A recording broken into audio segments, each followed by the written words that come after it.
David Boyle, and I'm quitting alcohol. So you don't know this because you're just listening to it via audio, but I am video recording the first ever I'm Quitting Alcohol podcast. It's not going up. This is the fucking test run. I'll put a snippet of it up on the Patreon, and the true loyalists, the true fucking degennies, the true fucking loyal to the boyals can have some fucking input. Like, do I look good? Hat, no hat, makeup, should I trim the eyebrows? I don't need all that input actually. That could get fucking brutal. Anyway, we'll put a snippet up on the Patreon and you can tell me what you think. Now let's move on to the actual fucking podcast. What's been going on? I am going to Melbourne. It's fucking confirmed.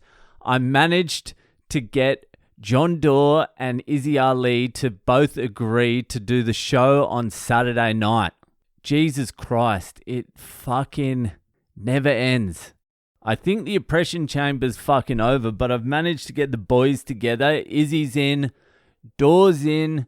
They still haven't spoken to each other, but they're going to do the show. I sent them both the same message. I'm like, hey, come do the show on Saturday. Fuck the oppression chamber. We'll use all the money from the ticket sales to buy some MDMA. We'll get some acid. We'll put money for drinks behind the bar. We'll make it a fucking party. Don't worry about the podcast. We'll do the show. Bit of stand-up.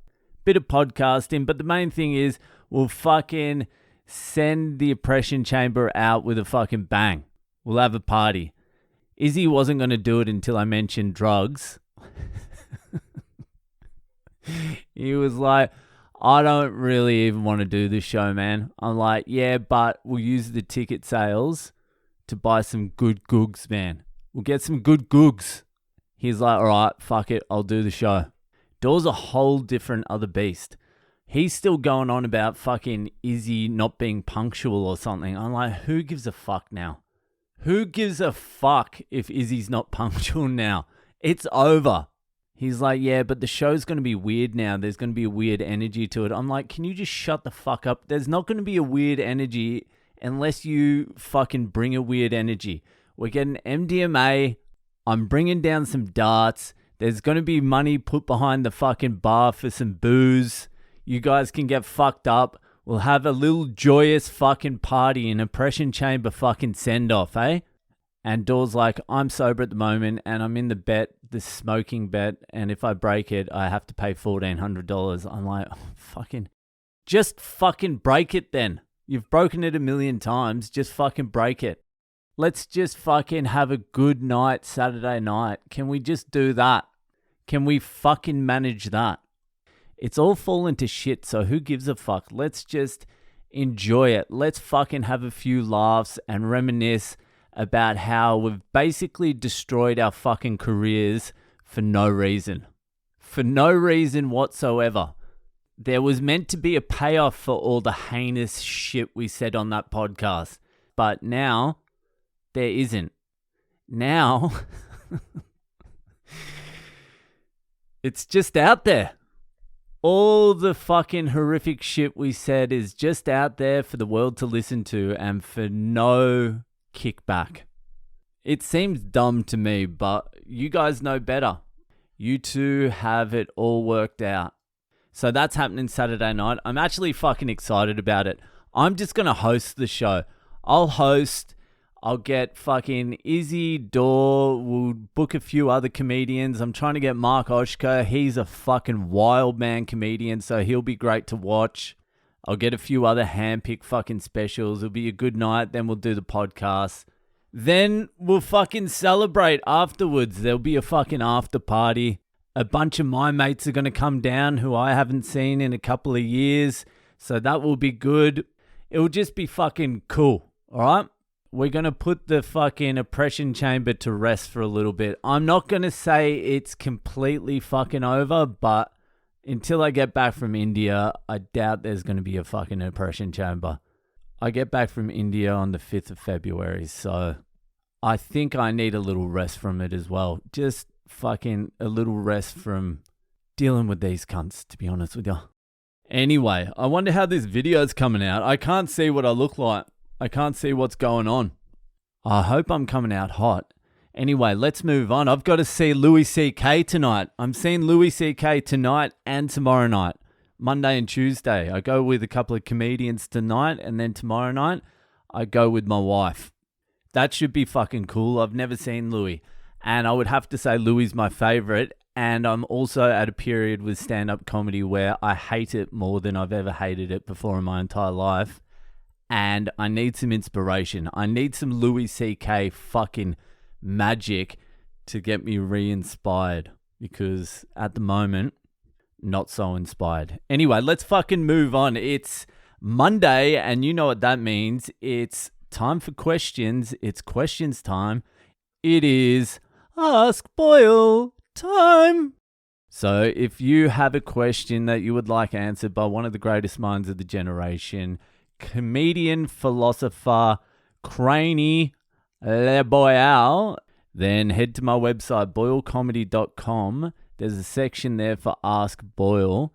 Just click on it, put in your details, put in your questions, and I'll fucking get to it. So this week's question was sent in by my man, Eric Jeanette. Janot? Fuck. Jennotte. Janot. Whatever it is. Here's Ez's question. When I'm motivated about something, for example, losing weight, earlier in the message he said he lost 25 kilos, which is fucking a lot.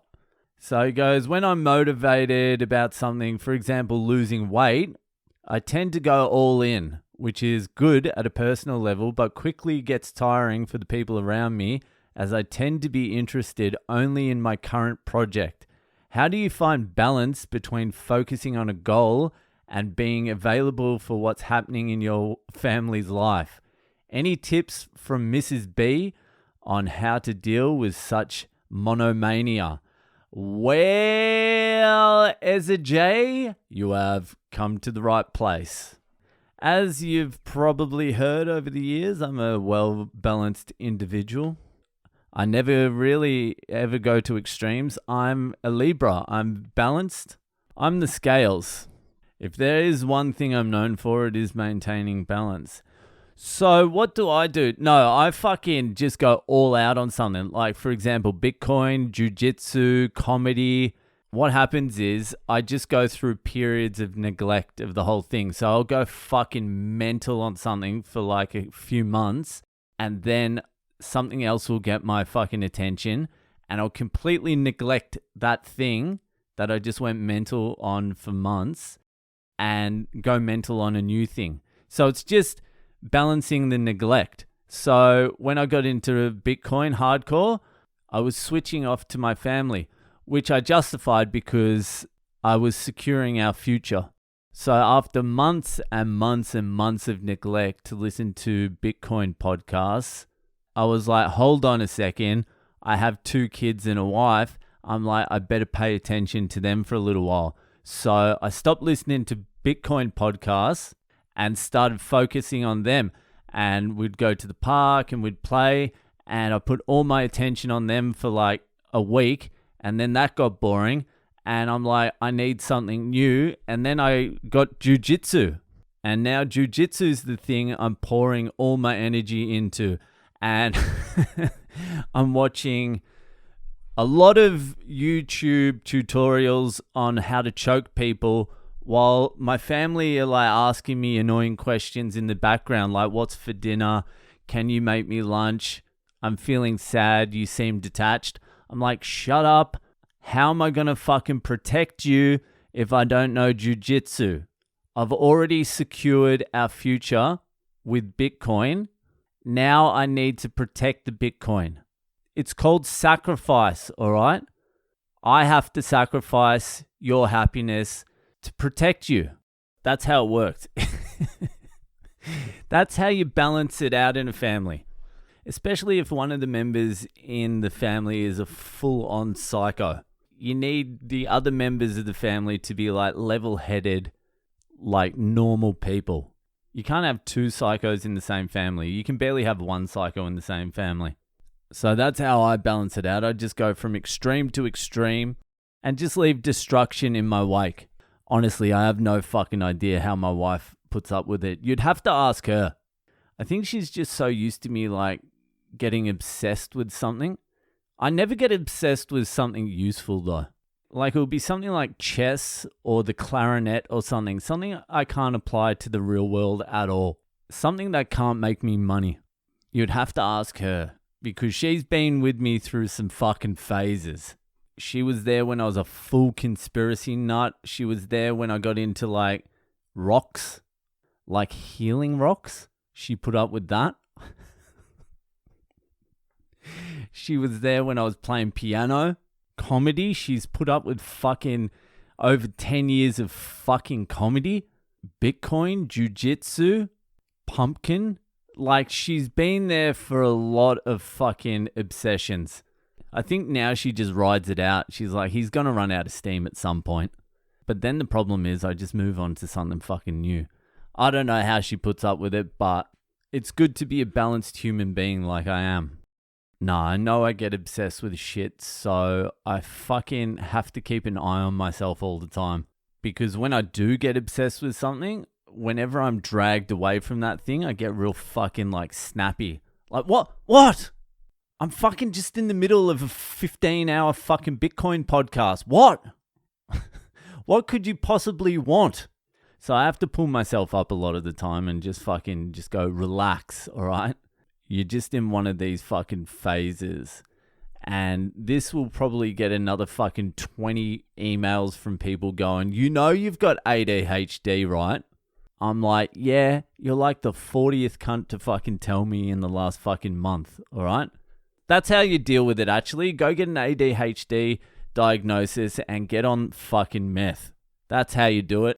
Boyle strikes again with some good advice. I hope that helped you out. Thanks for sending in your Ask Boyle. That'll do for today. If you're enjoying the podcast, give it a share around and I'll see you the fuck later.